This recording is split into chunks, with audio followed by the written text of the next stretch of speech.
C'est la deuxième grande conférence de presse du quinquennat d'Emmanuel Macron. Ce jeudi, à l'Élysée, le chef de l'État va révéler les grandes priorités de la présidence française de l'Union européenne. Elle débute au 1er janvier.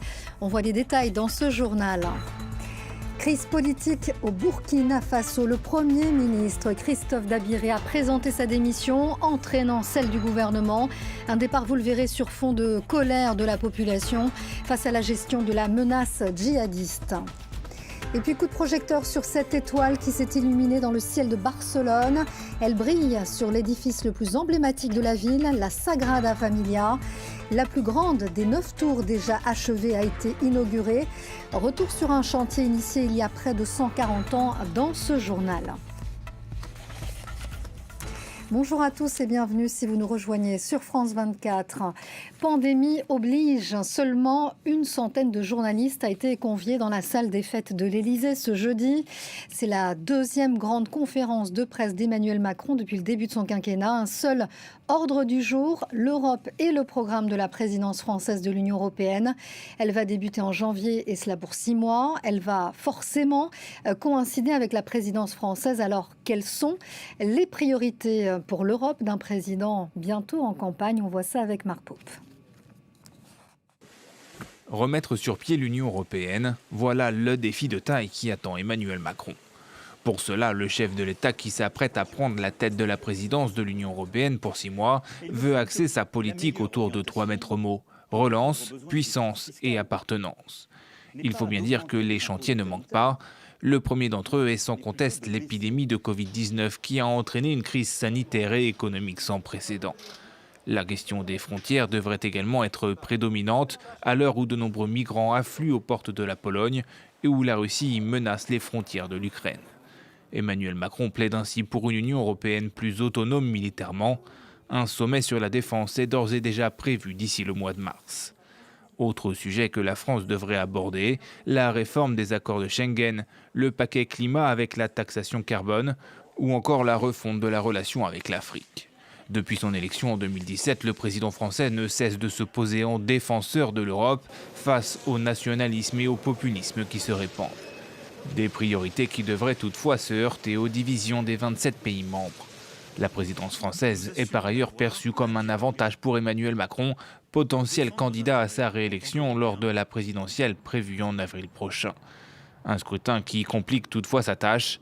Les principaux rendez-vous ont ainsi été organisés pendant les 3 premiers mois de la présidence française. Dans le reste de l'actualité, ce vent d'optimisme prudent qui souffle sur le front sanitaire ce mercredi. L'Organisation mondiale de la santé a confirmé que le variant Omicron semblait avoir un taux de réinfection plus élevé, mais sans provoquer de symptômes sévères. Les laboratoires Pfizer et BioNTech ont rassuré eux aussi. Avec une 3e dose, leur vaccin est toujours efficace. Bilal Karabeh. Un variant qui se transmet beaucoup plus vite mais qui est moins dangereux. C'est ce qu'observent des scientifiques en Afrique du Sud, là où a été découvert le 14 novembre dernier le variant Omicron. Nous voyons beaucoup de gens qui ont été infectés par le variant Omicron, mais qui sont moins malades. Ce qu'on constate aussi, c'est qu'en 10 jours, nous sommes passés dans ce pays de 260 cas par jour à 12, 13, 14 000 cas par jour, mais sans mettre les services de réanimation sous pression.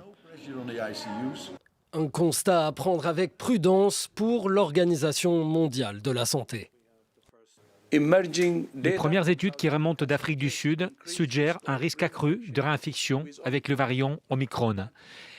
Mais il nous faut plus de données. Il y a aussi des preuves que le variant Omicron provoque des symptômes moins graves que le variant Delta. Mais là encore, il est trop tôt pour pouvoir l'affirmer avec certitude. Tandis que la découverte du variant Omicron déclenche le retour de restrictions à travers le monde, les laboratoires Pfizer BioNTech affirment que leur vaccin reste efficace. Nous sommes très ravis de vous informer que 3 doses du vaccin actuel induisent un niveau de protection robuste. Là encore, l'OMS appelle à la prudence. Il y a encore beaucoup de travail à faire. Ce dont on a vraiment besoin maintenant, c'est un effort de recherche coordonné pour ne pas sauter sur des conclusions après chaque étude. Pfizer-BioNTech s'appuie sur une nouvelle étude, mais les laboratoires ne l'ont pas rendue publique. Les laboratoires américains et allemands annoncent par ailleurs poursuivre la mise au point d'un vaccin spécifique contre Omicron qui pourrait être disponible d'ici le mois de mars. Au Royaume-Uni, la progression du variant Omicron inquiète aussi. Déjà plus de 550 cas comptabilisés, a indiqué le Premier ministre lors d'une conférence de presse. Alors pour sauver Noël, le gouvernement britannique passe à la vitesse supérieure et instaure son plan B.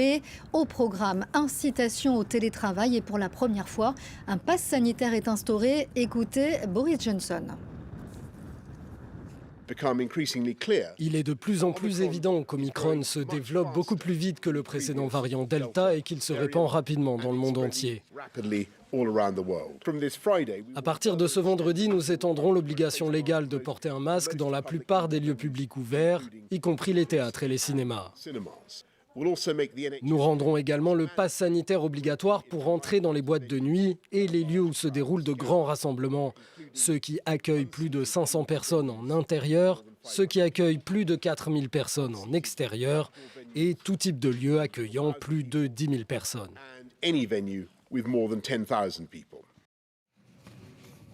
L'actualité en Afrique, c'est cette crise politique au Burkina Faso. Le Premier ministre Christophe Dabiré a présenté sa démission, entraînant celle du gouvernement. Un départ attendu fin novembre face à la colère de la rue. Le président Kaboré avait annoncé des changements pour constituer une équipe gouvernementale, je cite, resserrée et plus soudée.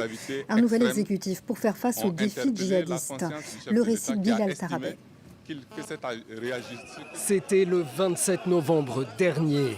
Derrière une banderole « Sauvons le Burkina Faso », la population réclame des comptes au gouvernement, accusé de négliger les forces de défense et de sécurité, c'est-à-dire l'armée, envoyée au front contre les djihadistes.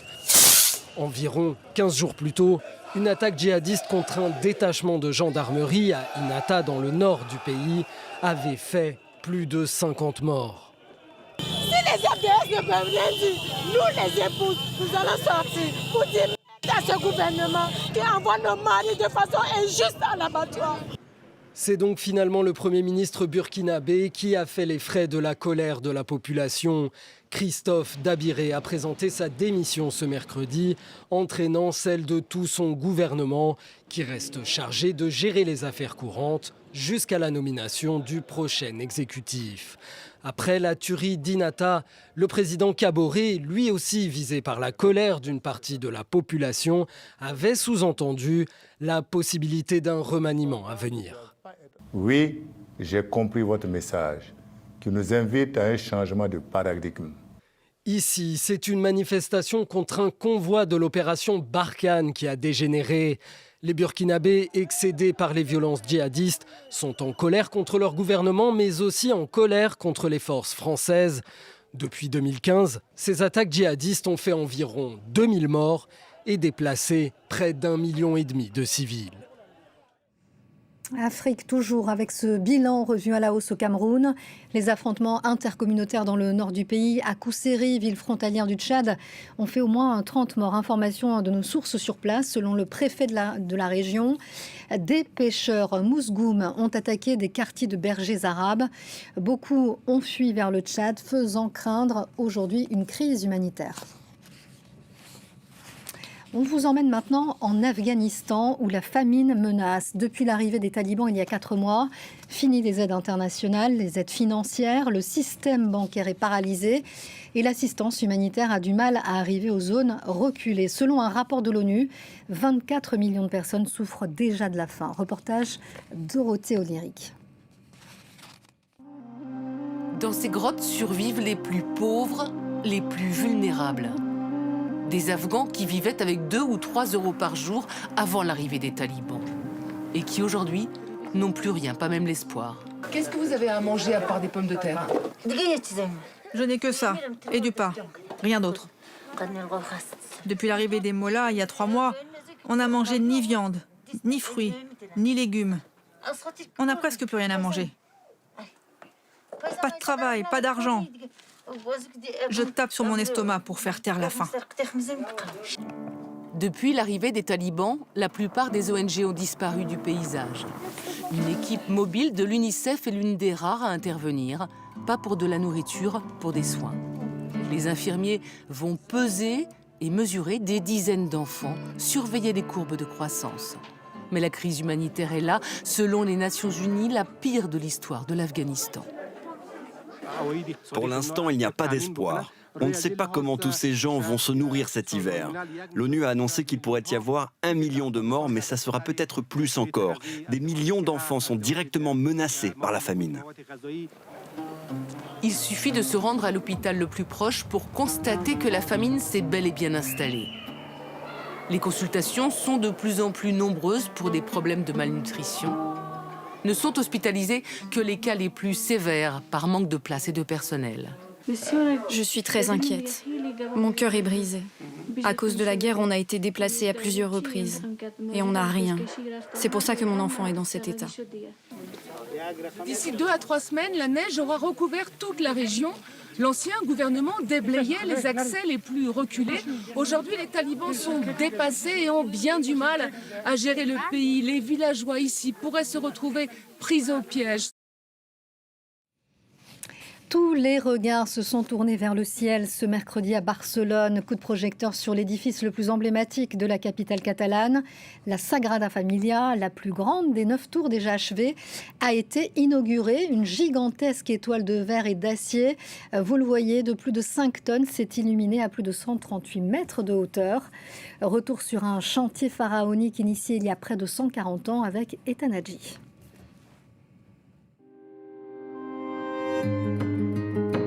Sa silhouette extravagante est indissociable de Barcelone et de la Catalogne, tout comme ces grues géantes qu'il suffit de chercher au loin pour la localiser. La Sagrada Familia, c'est l'histoire d'un chantier éternel, d'un chantier obsessionnel pour celui qui l'a commencé en 1883, l'architecte moderniste Antoni Gaudí. Et voici la 9e tour sur les 18 que comptera la Sagrada, inaugurée ce mercredi, celle de la Vierge Marie, reconnaissable avec sa gigantesque étoile de verre et d'acier. Elle fait la fierté de Jordi Fauli, l'architecte en chef du monument, et peut-être l'homme qui achèvera le chef-d'œuvre de Gaudí. Lorsque je suis arrivé, la construction avait commencé seulement sur 3 colonnes. Celle de la partie ouest, elle faisait 10 mètres. La Sagrada Familia, c'est des travaux qui se sont étalés sur près de 140 ans. Gaudí s'y consacre pendant 4 décennies, jusqu'à sa mort en 1926, percuté par un tramway à la sortie de son chantier. Une œuvre presque vivante qui fait la fierté des Catalans. Près de 5 millions de visites en 2019, avant sa fermeture au public avec l'arrivée de la pandémie. On a dû arrêter les travaux, on n'a eu quasiment aucun visiteur pendant 1 année. Il y a eu des donations, mais sans les revenus du tourisme, l'avenir s'est beaucoup assombri. Les architectes espéraient terminer l'ouvrage en 2026, date du centenaire de la mort de Gaudí, un objectif qui semble aujourd'hui compromis. Et les prières des Catalans à la Sagrada Familia n'auront pas suffi. Au revoir la Ligue des Champions. Il n'y a pas eu de miracle sur la pelouse du Bayern de Munich. Le FC Barcelone est éliminé 3-0 par les Bavarois, et cela pour la première fois dès la phase de poule depuis l'année 2000. On va écouter l'entraîneur du Barça. Nous voulions être compétitifs et rester en Ligue des Champions pour la gagner. Mais la réalité nous dit que nous ne sommes pas au niveau du Bayern. C'est la réalité, la dure réalité. Il faut la regarder en face et récupérer l'équipe. Et à partir de maintenant, commencer cette nouvelle étape, se rebeller contre cette situation et remettre le Barça à la place qu'il mérite. Et en revanche, la compétition continue pour les Lillois qui rejoignent les Parisiens du PSG. Ils sont qualifiés pour les 8e de finale. Le LOSC s'est imposé 3-1 face aux Allemands de Wolfsburg. On va écouter l'entraîneur. C'est un moment très important dans l'histoire du club. On est effectivement fiers de ça, fiers de pouvoir offrir à notre public, à à tous nos supporters, à tous les membres du club, les salariés, les bénévoles du club qui suivent l'équipe depuis très longtemps, d'offrir un 8e de finale, un retour à domicile puisqu'on finit premier. Et quel que soit le tirage qu'on aura lundi, c'est de toute façon une opération qui marquera l'histoire du club. Et c'est le mot de la fin. Merci à vous de nous avoir suivis. Merci aussi à la régie. Le prochain journal, c'est dans 15 minutes. Restez sur France 24.